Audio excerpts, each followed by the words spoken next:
What's up guys? Ano magandang pasyalan ngayon? May naisip ka na ba?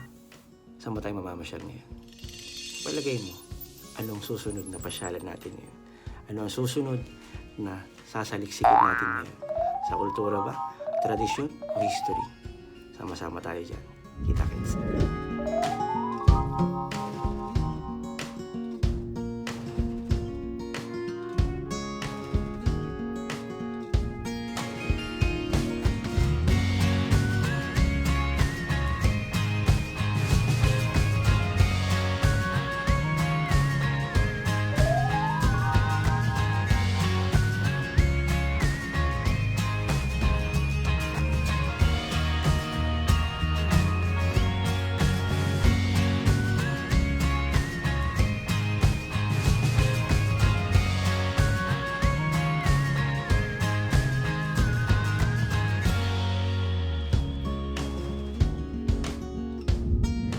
Hello guys, nandito kami ngayon sa River City, Bangkok.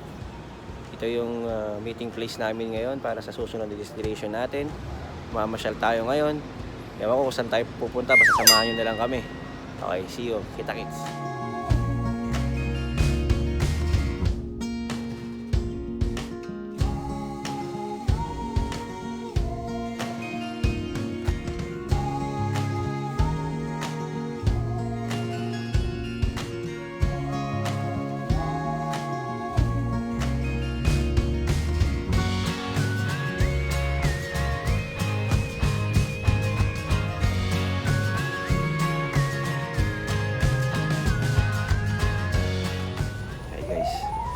Sakay lang namin sa bus at pupunta na tayo sa Ayutthaya. Sama-sama tayo mamaya doon. Kailangan nating manahimik muna. So pupunta na kami doon. Kita-kits na lang tayo.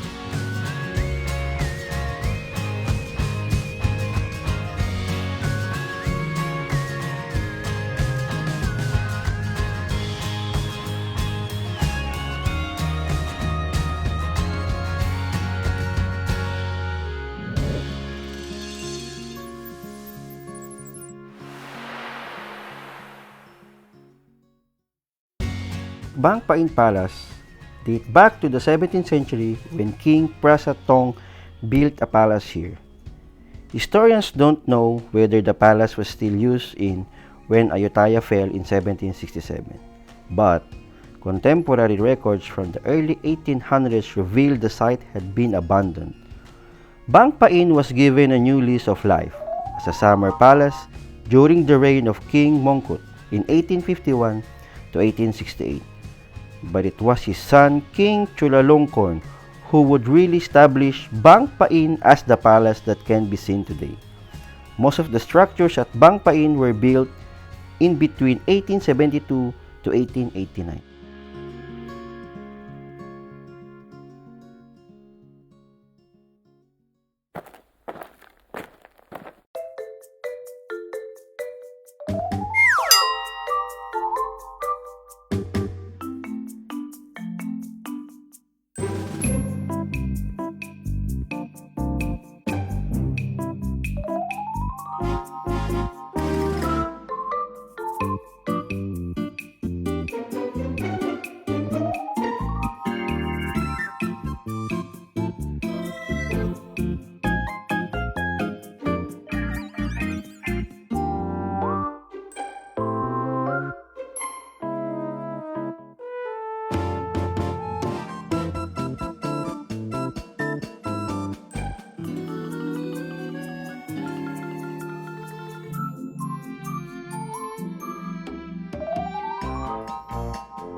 Temple of the Great Relief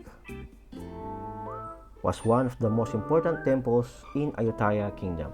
Located on this historical island, the large monastery features a huge central prang, a very large principal, viharn and ubosot, and a great number of subsidiary chedis and virhans. The up part of its once massive central prang has collapsed. Today, only the base remains. One of the temple's most photographed objects is the head of the stone Buddha image entwined in the roots of a tree. The history of Wat Mahatat was constructed in 1374 by King Boroma Ratchatirat I. A large prang was built to enshrine Buddha relics. The prang collapsed in the early 17th century, after which it was restored and enlarged. A large number of virhans and chedis have been added during the reign of later kings. When the Burmese invaded and largely destroyed Ayutthaya in 1767, the Wat Mahatat was set on fire. The central prang collapsed again in the early 20th century and has not been restored. During the excavation works in the temple in 1956 by the Fine Arts Department, the crypt in the central prang was discovered. Inside was a large hollow stone container in which relics and precious objects as votive tablets, gold ornaments, ancient images of the Buddha, and other precious items were contained. Artifacts discovered in the crypt are on display in the Chao Sam Phraya National Museum.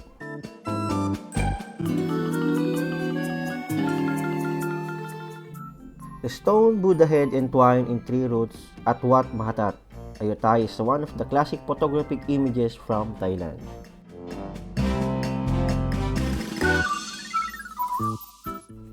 The design of the Wat Mahatat follows the concept of the ancient Khmer mountain temples of Angkor in Cambodia. Those temples were built to symbolize the Hindu and Buddhist view of the universe. The central prang, standing on an elevated platform at the center of the temple, represents Mount Meru, the center of the universe surrounded by oceans. Only the large base remains. The brick upper part of the prang has collapsed. The central prang is surrounded by four smaller ones at the corners of the platform, in turn surrounded by galleries enclosing a courtyard. Countless images of the Buddha line the gallery, which was at the time covered with a wooden roof. East of the central prang stands the main assembly hall, the Viharn Luang, connected to the gallery in the west. Its main entrance was east towards the rising sun. Two rows of the pillars supported the roof of the 40-meter-long building. The principal Buddha image sat on a pedestal in the back of the Viharn facing east. Today, its elevated base and some sections of the walls with false windows remain. On the other side of the central prang stands the Ubosot, the hall where novices were ordained into monkhood. Smaller than the Viharn Luang, it connects to the gallery in the east. The hall is surrounded by 8 sima stones that mark the sacred area of the Ubosot. On either side of the temple's main buildings that are lined up east to west are several smaller viharns and chedis built over different time periods. The temple complex was surrounded by a wall with large entrance gates to the west and east.